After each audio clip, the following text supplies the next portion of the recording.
Hi, my name is Nick. I'm a data subject and targeted individual in Cape Town, South Africa. And just making another video because, yeah, in terms of human rights experience in South Africa, it's void. Um, I seem to have extensive neural data breach,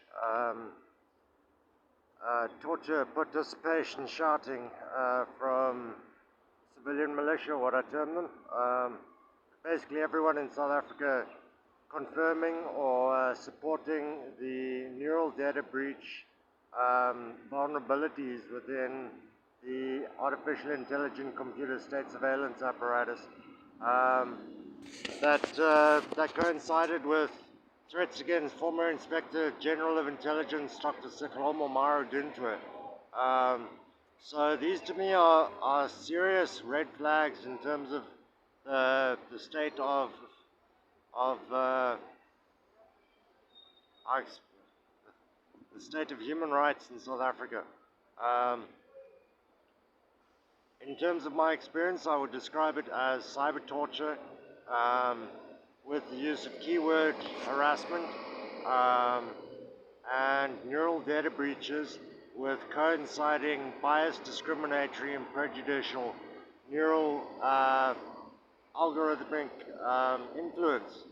So I look very stupid in terms of my appearance when cyber tortured and subject to a coercive detention style neural data breach, biased, discriminatory, and prejudicial algorithm effect or influence. Um,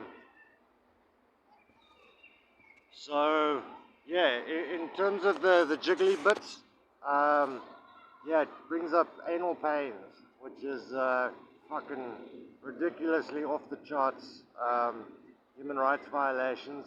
But I've heard a number of other targeted individuals talk about how they target the jiggly bits, and yeah, it's hyperstimulation. It'll drive you crazy. It'll drive you mad, and it is one of the tactics that they utilize to affect outcome-based data subject destruction. So, in terms of corrupted data subject steering, um, pain, physical pain, or cyber torture in terms of neural data breach to others. So the subjugation of data subjects to neural data breaches supported by torture interrogation, civilian militia. As you're walking past now, everybody's been shouting keyword harassment. And I'm steadily getting my United Nations complaint done because I had recent developments in court where I won a case. The guy was utilizing the exact same keyword phrases, specifically rapist, and called me stupid,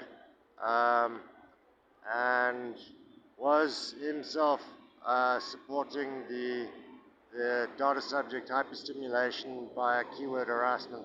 And he got caught. I videotaped him because it was constant. He wanted it constantly. He was getting very validated in the experience. And then I spoke to my employer, and luckily I got that, got his permission because, yeah, vulgar language and threats and stuff, they don't fly in a workplace, especially when I can take measures and just take a video recording.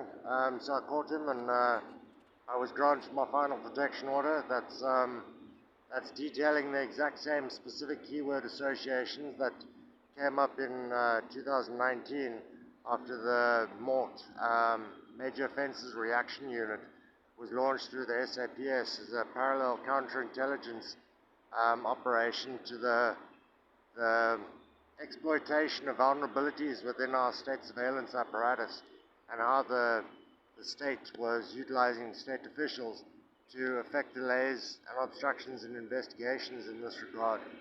Not only through threats against our regulators, most noted by the former Inspector General of Intelligence, or Dr. Sekromo Mara Dintwe, and preceded by Advocate Radebe, who raised her concerns in a report. And yeah, as I'm finalizing my United Nations complaint now with the new evidence,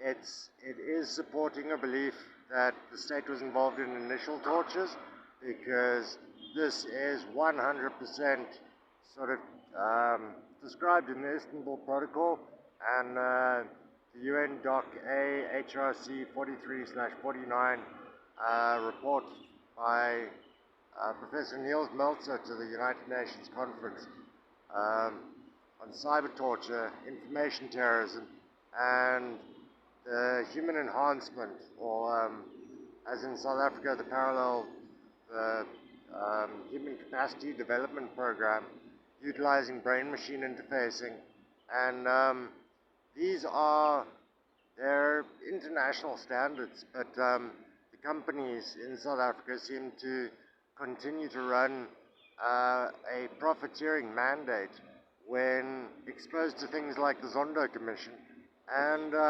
threats against our regulators within the framework of a state surveillance apparatus that has vulnerabilities. It's documented in a number of articles, most specifically an article in the Journal of Responsible Technology, an amazing author, Rowena Rodriguez, in the legal and human rights issues of AI. Oversight and transparency and accountability are important factors in this sphere. And when one looks at the state of affairs in South Africa, the people managing this and supporting this in terms of articulating the human rights are being threatened and intimidated.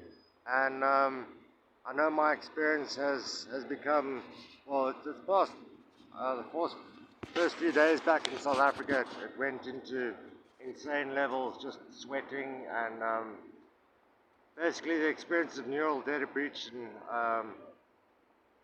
and now it just brings up distinct headaches, and yeah, lots of pain, like sharp, specific pain on my nose, and then people laugh, or up my ass, or I scratch my nose, and then people, they sort of, well, they get involved, they cyber torture. Well, anyway, it's they like gaslight. But yeah, I am just processing this, and thought I'd make another video for the log. So thank you very much for watching. Thank you for supporting the group. If you like the videos, please hit the like button, and if you would drop a comment, it's always appreciated, or often appreciated. I know we sometimes get a few wild comments, but yeah, it's really supporting our community, and I'm pretty certain I'm not alone in experiencing these vulnerabilities in terms of neural data manipulations and data subjugation to like biased, discriminatory, and prejudicial algorithms and these vulnerabilities on the system. But yeah, thank you very much. I wish you all the best, and yeah, I hope to chat soon. Bye.